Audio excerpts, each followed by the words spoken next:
As parents, few things are more frustrating than not being able to communicate with your child. And it's really equally frustrating for your developing child to not be able to communicate with their parents, with their peers, teachers, or in the case really of apraxia of speech and speech delays, anyone at all.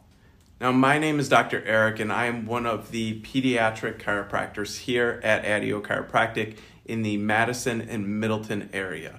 We focus on pediatrics, prenatal, and family wellness.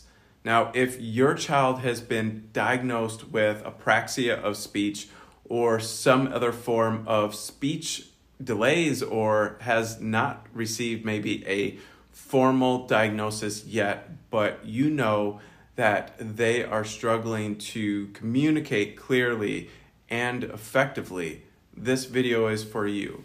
It's especially for you if you've been doing speech therapy and other forms of care for some time and really are not seeing many results, or you feel stuck or are even regressing. In this video, we're going to teach you the 3 main components or pieces or parts of speech and how they work together and how they get jammed up and what you can do to really help these 3 major components or functions that make up speech begin to work better in order to get your child's speech and communication back on track. Now, before I go any further, please share this video with other moms, other parents, Facebook groups who you know need to hear this message. We are tired of seeing kids and families go through this struggle, and it does not have to be that way. Now, I want to talk a little bit about Jack.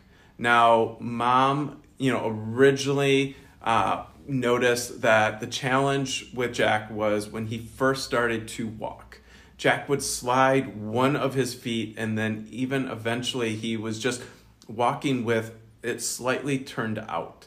And she also noticed that his legs could get really stiff and when he was either like jumping or walking. And he eventually got a diagnosis of apraxia. Later on, she started noticing that he was struggling with a lot of his speech. And he spent a lot of time in speech therapy, but his ability to clearly understand and communicate was always a challenge. Now, here's a time I'm going to really nerd out for a second. Healthy movement and coordination in the nervous system is so fundamental to how the body functions. If the brain is sending unclear signals to the rest of the body, then it can greatly interfere with the movement patterns of our kids. And since healthy movement is the foundational to the rest of the development of the nervous system, like speech, emotional regulation, decision making, we often see immense positive changes in those areas when kiddos get regular nervous system focused chiropractic care. And for Jack, it really was no different when his nervous system started to get more calm and more balanced. And not only were his movement patterns better, but his speech was more online too. Now mom says that Jack is running around more smoothly. He can jump with his feet leaving the ground, and his mobility is so important that he's able to walk, he's able to jump, he's able to play as a 4.5-year-old should. And Jack has now every chance to play sports and do everyday movements like every other child out there his age. And also regarding his speech, Mom has said that they feel since he's been coming in, he's had more clarity and focus to really help him comprehend how to say words clearer. And he seems so much more sure of himself. He's asking way more questions, and he's answering way more questions, like a 4.5-year-old should. So let's get into the science now. Now, the first important component when it comes to really speech is perception or input. Before there can be integration and output later on, the sensory nervous system in the brain must first be able to receive auditory information from its environment. From there, the brain and the nervous system then process and really integrate that information in order to make sense of it. Then once the brain has received that information or input and then properly processed and integrated within the brain, then it must be able to create output and action to actually formulate and express sounds into words. And in our practice, the most commonly really jammed up or interfered functions are number 2 and number 3, or more accurately, the neurological connection between the two functions, between 2 and 3. And if these signals between the speech processing and the speech formation are crossed up or interfered with, the child will understand what's being said to them and what's going on around them, but not be able to clearly articulate and communicate in response. Or in the case of apraxia of speech, not be able to at all.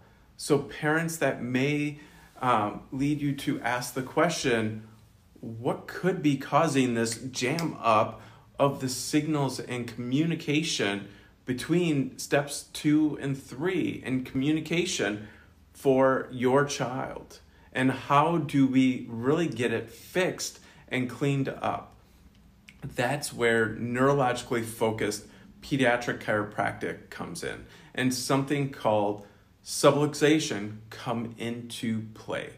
Simply put, subluxation is a neurological interference and interrupted communication between the sensory nervous system and the muscles that really make speech happen. And apraxia of speech and speech delays are perhaps the most obvious and easy to understand real life example of subluxation and nerve interference in kids, because they can do step number 1, which is perception, and step 2, which is interpretation or integration, but then you get jammed up and you cannot properly perform step 3, speech formation. Our job as pediatric chiropractors then is to find out if that subluxation is there, and if so, where it is within that neurospinal system and how severe that really is. And if we can do that with our neurological insight scans. The most common trigger of subluxation that would interfere with speech function and formation is birth intervention and trauma. Things like forceps, vacuum extraction, and C-section, which then lead to subluxation of the upper and the mid-cervical neck and the brainstem regions, where all 3 of the components of speech are controlled and coordinated on a regular basis. So to end this video, please ask any questions or leave a comment below or send us a direct message. Second, please share this video with other parents, other family, Facebook groups who you know need to see this information, hear this information. Third, if this sounds like your child, then there is hope for you and for them. The next step would be to either give us a call at 608-824-0950 or direct message us to schedule an initial appointment to get your child scanned. We are here to help you and help your child.